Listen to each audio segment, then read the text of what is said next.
This is the story of Martin Frankel, a 44-year-old man accused of embezzling more than $3 billion and arrested in Hamburg in 1999. Almost all the work in Frankel operation was carried out by women, most of them former lovers he had met online, but not all of them were lovers.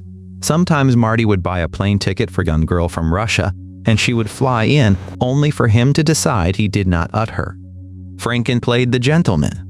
He would put the unsuccessful candidate up in the house next door, the one that had cost $2.8 million, and at a special gesture, even give her a title of sorts, office manager, house manager, or simply general help. He did not pay a salary, he just gave them money, however much they needed. In Greenwich, Frankel appeared under the name Michael King, yet another of his fabricated personas. Paying cash, Michael bought 2 houses at once lavish estate for $3 million and the neighboring mansion for $2.6 million. The whole property was registered in the name of David Rossi, Frankel head of security. The first thing they did was surround the newly acquired property with an impenetrable 2-meter fence lined with surveillance cameras along the perimeter. Before long, luxurious limousines, BMWs, and Mercedes glide along its mirror-smooth asphalt driveways. French chefs living on the estate worked around the clock, their own purpose in life seemingly being to cater to the capricious tastes of their employer, a vegetarian who frequently suffered from stomach problems. Meals were usually taken late at night, so the chefs worked in shifts. Frankel was constantly surrounded by 2 kinds of people, hordes of security guards equipped with the latest technology, and a large harem of young women who flocked to Greenwich from the most remote corners of the world: Russia, Switzerland, China, Thailand, Brazil, and even Alaska. Since Frankel did not engage in trading for strictly physiological reasons, he spent most of his time on the internet, placing ads with marriage agencies and dating services. Michael was feverishly searching for meaning in life, giving free rein to his troubled imagination. The layout of the Greenwich estate presented the world with an unprecedented tableau. At the center of the Gothic castle stood 88 trading terminals with direct access to the New York Stock Exchange trading floor. The terminals were run by 4 powerful servers, which are in the clock-fed 25 ticker monitors with live market quotes. Frankel would walk up to a terminal and, with a trembling hand, try to press the key to place an order for a small tranche of U.S. Treasuries widely regarded to be the lowest yielding yet safest investment instruments on the American financial market. But at the very last moment, everything would fall apart. An inner terror would seize the great trader, for there was no force on earth that could make him exchange real cash for securities. In utter despair, on the verge of a nervous breakdown, Frankel would rush to one of his mistresses and complain of his fears and anxieties, just as he had once complained in childhood to his beloved mother Tilly, and he had every reason to be anxious. After acquiring Frankel Insurance, Martin had clearly settled on the main direction of his business. He bought out insurance companies one after another in out-of-the-way states, gained unlimited access to their insurance reserves, and then used that money for new takeovers and to indulge his own unimaginable fantasies. In 1994, he acquired Ranchers and Farmers Life Insurance of Oklahoma, with insurance reserves of $12.8 million. In 1995, he bought no fewer than 3 insurance companies in Mississippi, whose combined reserves exceeded $150 million. And although Frankel was intelligent enough to understand that he was built a time bomb under himself with his own hands, he could not stop, which was why he was tormented by nightmares at night. Even so, Marty was lucky. He managed to keep going for 4 years. The reckoning came only in 1998, when state insurance regulators in Mississippi and Tennessee began investigating Frankel investment activities, or rather not Frankel, but those of Robert Geyer, the president of Liberty National Securities, the company that formerly managed the insurance reserves and was responsible for investing them profitably in securities. At that point, no one yet knew that Geyer was a virtual avatar. Still, his virtuality had its limits.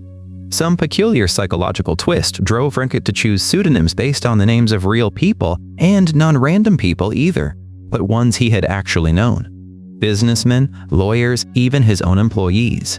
The real Robert Geyer was in fact the actual president of a perfectly legitimate company, Liberty National Securities, headquartered in Michigan. Back in the mid-1980s, Frankel had worked with him at the same brokerage firm. and so he decided to borrow both his former colleague's name and the name of his company for his schemes. In May 1999, a fax signed by 4 insurance companies from the southern states arrived at the office of the real Geyer. Robert read it and nearly fell out of his chair.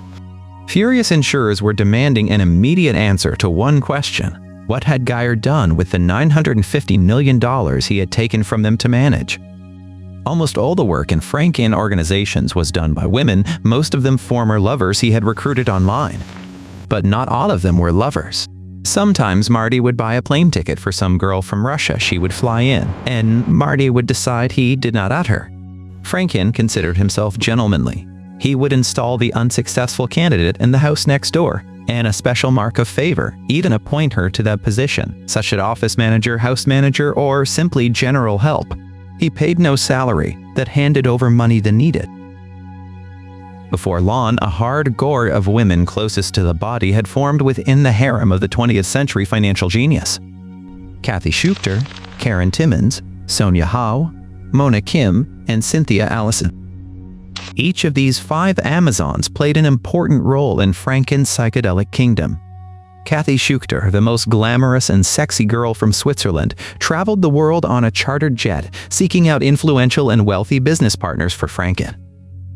Mona Kim handled the transfer of money from one account to another and was personally responsible for the purchase of gold and diamonds.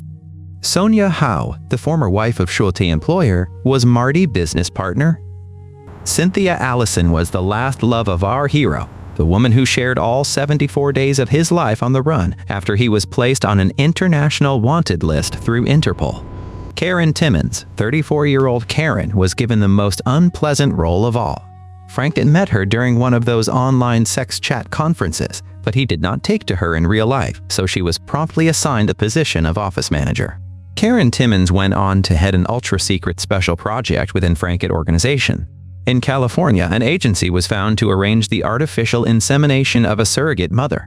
The $40,000 cost of the project was covered from one of Franken-numbered Swiss bank accounts. Shortly before the collapse of his empire, Franken struck his most successful blow. Suddenly, Marty turned his attention to the Catholic Church. The events unfolded at a dizzying pace, like something out of a Hollywood script. During one of her lavish European trips, sponsored by Frank, Kathy Schuchter picked up 77-year-old playboy Thomas Corby. Seemed Mr. Corby knew everyone: Henry Kissinger, Heidi Flee, Lee Iacocca, Rita Hayworth.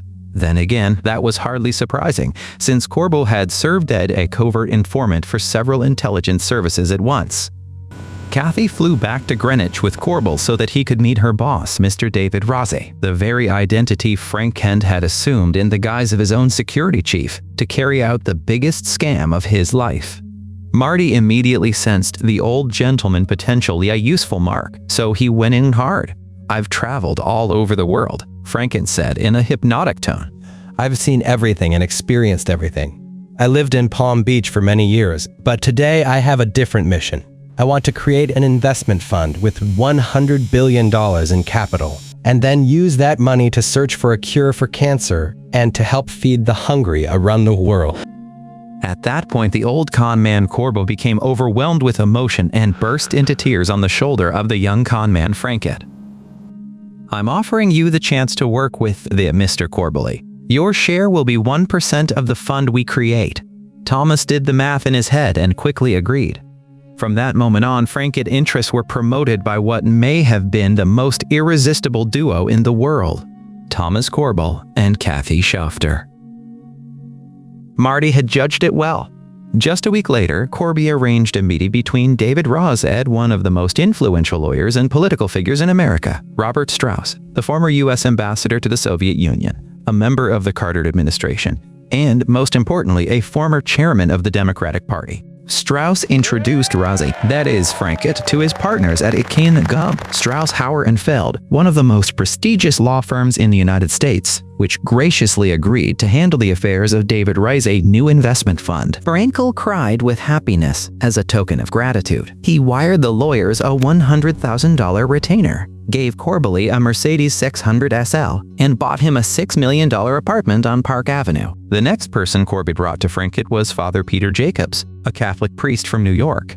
It was Jacobs who gave Franken access to the Vatican. Marty assembled a truly star-studded delegation for the trip to the Catholic capital of the world. In addition to Peter Jacobs, Corbett, and Kathy Schuchter, the private jet also carried legendary executive Lee Iacocca of Chrysler and Walter Cronkite, the iconic television newsman. The negotiations were conducted with Monsignor Emilio Calagiovanni, legal advisor to Pope John Paul II. And although Iacocca and Cronkite later politely declined to join the board of directors, their names naturally continued to appear in all the fun promotional materials right up to the very end. The St. Francis of Assisi Foundation was registered offshore in the British Virgin Islands. Legal support was provided by Robert Strauss firm, and Peter Jacobs was elected chairman of the fund. The assets of the St. Francis Foundation grew quickly. First, Franken funneled all of the assets of the Thenor Fund into it, and then he received more than $1 billion from the Vatican, although to this day, the Vatican actual involvement in Franken Fund has never been proven. It appears that at the very last moment, the Holy Father sensed that something was wrong and quietly stepped aside. As of March 1999, the assets of the St. Francis of Assisi Foundation were valued by auditors at $1.98 billion. The money was managed by, surprise, surprise, Robert Geyer and Liberty National Securities. It seemed that Marty Franken had pulled off the ultimate con of his life and fooled the entire world, including the most powerful Christian denomination on earth. And then, at the worst possible moment, came one small setback. On April 29, 1999, the Mississippi State Insurance Department demanded that Robert Geyer immediately return $171 million in insurance assets that were supposedly being managed by Liberty National Securities. Franken had superb instincts. Something about the situation brought back memories of his schoolboy days, and he immediately understood this time the beating would be long, public, and painful. Within a matter of hours, $12 million worth of diamonds were purchased, travel expenses, and on May 4, 1999, a private jet carried Franken and two of his Amazons off to Italy. The very next day, an alarm sounded at the Greenwich Fire Department. Dated Rosette 12-room mansion was on fire. When firefighters arrived at the scene, they found that every fireplace in the house had been stuffed to the brim with smoldering papers. Someone had been burning documents. In a twist of irony, a weekly planner fell out of the blazing hearth, and at the top of the urgent to-do list was an entry that read, "Launder Money." The reader can get a sense of the emotions that tore Frank apart during the 4 months he spent on the run in Europe from excerpts in the astrological diary seized by police. On September 4, 1999, Marty was arrested in a hotel room in Hamburg. Almost automatically, he received a 3-year sentence for using forged passports. He tried unsuccessfully to escape. He flew into hysterics. He complained of anti-Semitism. He claimed he could not be sent to America because, he said, John Schulte was waiting there to kill him over the life he had destroyed. None of it helped. On March 2, 2001, the law-abiding Germans extradited Franken to the United States through Interpol. John Weglian, one of Frank's teachers at Whitmer High School, fondly recalled Marty's performance in a school play. It was a very difficult play, and I think Marty was the only one who really understood the text. Delivered his part flawlessly, and whenever his classmates said their lines, he kept interrupting them to point out their mistakes. Unfortunately, Franken carried those bad habits with him throughout his life. I fear they play a cruel trick on him in his new circumstances. As one of the prosecutors remarked with genuine sympathy, Mr. Franken does not know how to take a hit, yet he is constantly trying to lecture everyone and boss them home. Unfortunately, those are not the qualities that win over fellow inmates or help a person survive in prison. Franken, Diary Tuesday, May 4. In a panic, Franken flees the United States for Italy on a private jet. Wednesday, May 5. Franken arrives in Rome with 2 Amazons. That same day, firefighters in Greenwich discover among the burning documents in Franken Mansion a weekly planner containing an important reminder on its to-do list, Launder Money. Thursday, May 30. Before leaving Rome, Franken makes a note. I was told that if I fly, I'll be arrested immediately. Wednesday, May 26. Franken learns that the U.S. government has issued an order freezing all of his bank accounts Monday, June 28. Franken plans a move to Germany Tuesday, June 29. Franken flies to Munich. Through his sources in the FBI and European intelligence centers, he learns that two teams have been formed with the mission of physically eliminating him Friday, July 2. Franken arrives in Hamburg Tuesday, July 13. After his lawyers meet with the Caliph, Mark Califano, the assistant U.S. attorney overseeing Franken's case, Marty learns that he is facing 20 to 30 years in prison. Thursday, July 15. The final entry in Franken's diary states that, according to the latest information, his prison sentence could range from 40 to 60 years, 20 years on each of the 3 counts. On September 4, Frankel was arrested by German police. Frankel was arrested late Saturday night at Hamburg 5-star Prem Hotel, where he had checked in the day before with his girlfriend, 35-year-old American Cynthia Allison. The police burst into the room using a spare key. When he saw them, Frankel managed only to say, "So, you finally caught me." For 4 months, Frankel had managed to evade the authorities by moving from one city and country to another. The search, conducted by the FBI in the United States and by Interpol in Europe, had yielded no results. Frankel was caught by chance. When checking into the Prem Hotel, he presented a British passport under a false name, and its authenticity aroused the staff's suspicions. Once the guest deals reached the police, it was not difficult for them to establish that the supposed British subject was in fact one of America's biggest fraudsters. Franken's scheme can rightly be described. He is one of the greatest frauds of the century. In 1992, after being stripped of his license to trade securities for prior financial misconduct, Frankel used front men to register an investment fund, Liberty National Securities, in an offshore jurisdiction. Operating the fund from his estate in Greenwich, Connecticut, he attracted money from 11 major American insurance companies on the promise of investing it in a range of profitable ventures.